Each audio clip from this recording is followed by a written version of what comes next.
नमस्कार दोस्तों। उम्मीद करती हूँ आप लोग सभी सुरक्षित होंगे, स्वस्थ होंगे।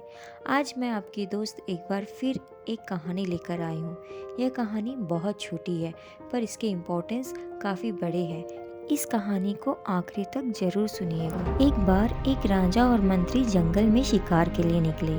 रास्ते में कुछ झाड़ियों को हटाने में नुकीले कांटों में फंसकर राजा की उंगली कट गई। राजा को बहुत दर्द हुआ, वह सहन नहीं कर पा रहे थे। इस पर मंत्री ने राजा को कहा, महाराज चिंता ना करें, जो होता है अच्छे के लिए होता है। दर्द में यह बात सुनकर राजा को बहुत गुस्सा आ गया। उन्होंने तुरंत अपने सेना के आदमी बुलवाए और मंत्री को महल के जेल में भिजवा दिया और उसे कारावास में रहने की सजा सुना दी। राजा के आदमी मंत्री को ले गए और इधर राजा जंगल में आगे बढ़ा। आगे जाने पर कुछ कबीले वाले ने राजा के बलि देने के लिए राजा को घेर लिया। तब कबीले वाले ने देखा कि राजा की तो उंगली कटी हुई है। राजा का एक अंग भंग था और ऐसी कटी उंगली वालों को बलि नहीं दे सकते थे, इसलिए उन्होंने राजा को छोड़ दिया।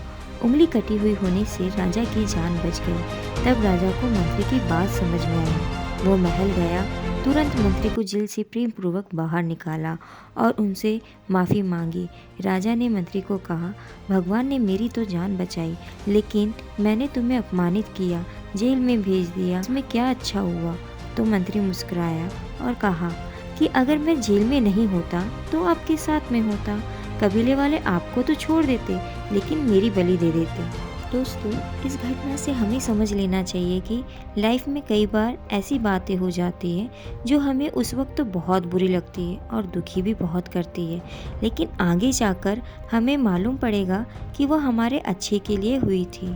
आपको ये कहानी कैसी लगी हमें कमेंट कर ज़रूर बताइए। लाइक सब्सक्राइब करना ना भूलें।